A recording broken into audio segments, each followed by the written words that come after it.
President Bola Tinubu says affordability will determine new minimum wage.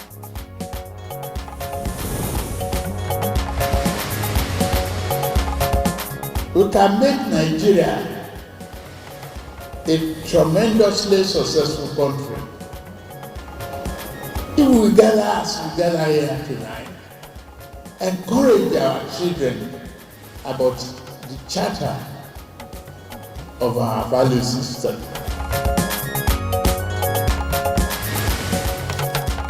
Former head of state General Abdulsalam Abubakar appeals to Nigerians to end wanton killings.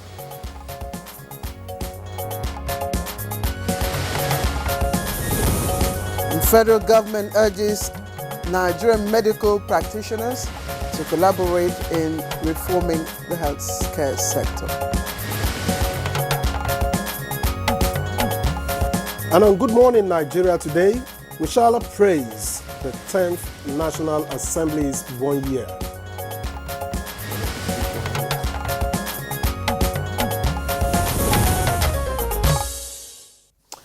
All right, so the legislature, being the pivot of democracy, has been the institutional mechanism for the expression and expansion of modern democracy. You can say that again, Claire. And the 2023 general elections was a typical example. It was an eye-opener with a twist that saw many of the old and experienced legislators losing their seats to not only rivals in their political parties, but also to greenhorns from other parties. Indeed, and you would also recall that after the February 25 parliamentary polls, more than half of the 469 seats in both the Senate and House of Representatives were won by first-timers. And today marks 1 year since the 10th National Assembly comprising the Senate and House of Representatives was inaugurated.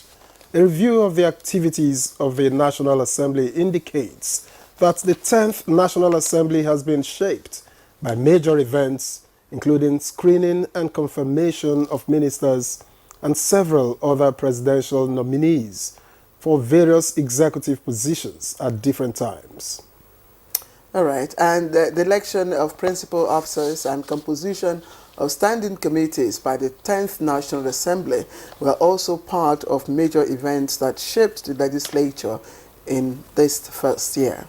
Well, another event of note in the National Assembly in the last 1 year was also the expeditious consideration and approval of the 2024 Appropriation Bill presented to the joint session of the National Assembly by President Bola Tinubu on 29th of November 2023.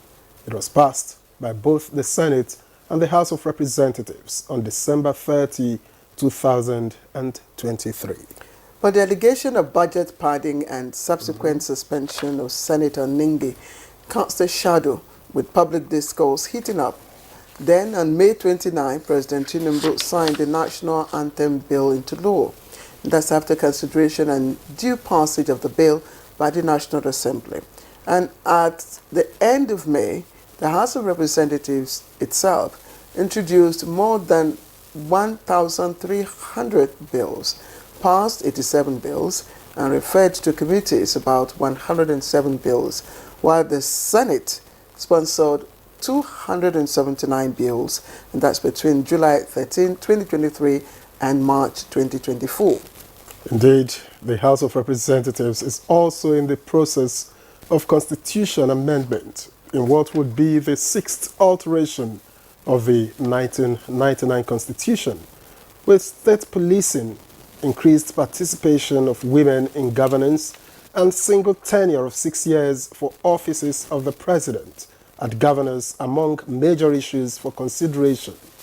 Now, how well has the legislature fared in the last year, and what room is there for improvement going forward? Now, these are some of the issues we will get busy with on today's program. Welcome. I am Victor, so thank you for joining us. And the legislature has also been identified as the strongest predictor of the survival of every democratic development. So, how well has it been in this regard? This will also form the crux of our conversation. I am Claire Adelabu Abdulrazak. Let me also join Victor to welcome you to today's program. And we're broadcasting live on the network service of the NTA. Don't worry, Chukwudi Okudugbaja will be joining us much later for the newspaper review. But for now, we'll just go over to the newsroom where Olajide Bello is ready for the highlights of the morning news. Good morning, Jide. Good morning, Claire. Good morning, Victor. Good morning, Nigerian. Here's the morning news. The 25th Democracy Day anniversary celebration climaxed with colorful parade to commemorate an unprecedented milestone in Nigeria's democratic journey. President Bola Tinubu was a special guest of honor at the silver anniversary celebration held at Eagle Square, Abuja.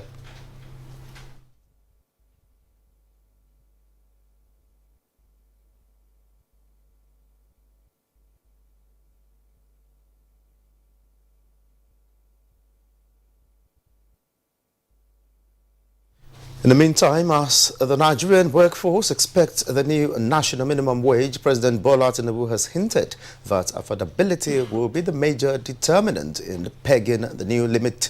The president gave the hint at a dinner to celebrate the 25th anniversary of Nigeria's Democracy Day in Abuja. What Nigeria can afford, what you can afford, what I can afford. We ask you to cut your coat according to your size. We can make Nigeria a tremendously successful country if we gather as we gather here tonight, encourage our children about the charter of our value system.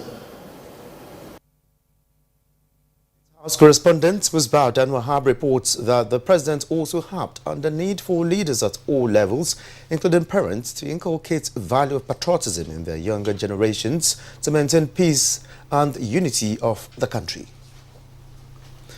Meanwhile, former head of state and midwife of the present democratic dispensation, General Abdulsalami Abubakar, has urged Nigerians to close ranks and complement government efforts to put an end to unwanted killings in and around the country. In an exclusive interview with NTA, the former head of state, while congratulating Nigerians for achieving 25 years of uninterrupted democracy, urged the populace to guard their democratic rights jealously.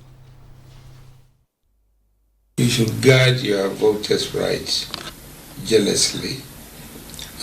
People should not sell their votes. Both the umpires and the participants and Nigerians need to try to see how they can better the system. The National Assembly clocks 1 year today, just about 24 hours after the national celebration of the June 12 Democracy Day. 1 year on, the story on events and happenings in the first legislative year of the 10th Assembly culminates with the consensus among lawmakers that both chambers are maturing and vibrant. When we're also going through the kind of socio-economic and political situation that we're going through as a nation, you see that there cannot be a better time, for the legislative arm to collaborate with the executive arm. Nigerians really are in a hurry to feel the impact, right? And that sense of urgency is what we continue to demonstrate, the fact that we're not far removed from what it is that Nigerians are going through. Vice President Kashim Shettima has appealed to Nigerian medical practitioners to collaborate with Tinubu administration in the ongoing efforts to reform the health sector. The Vice President made the appeal when the National Executive Committee of the Nigerian Medical Association, led by its newly elected President Professor Bala Audu, paid him a courtesy visit at the presidential villa. We remain part of the pillar of the delivery of this quality care, and as patriotic Nigerians, we have come to declare our patriotism to ensure that we dedicate ourselves to ensuring that the efforts of this government in delivering this quality healthcare is achieved. Those are the highlights of the news at this time. Good morning, Nigeria continues with Claire and Victor after this commercial break. Please don't go away.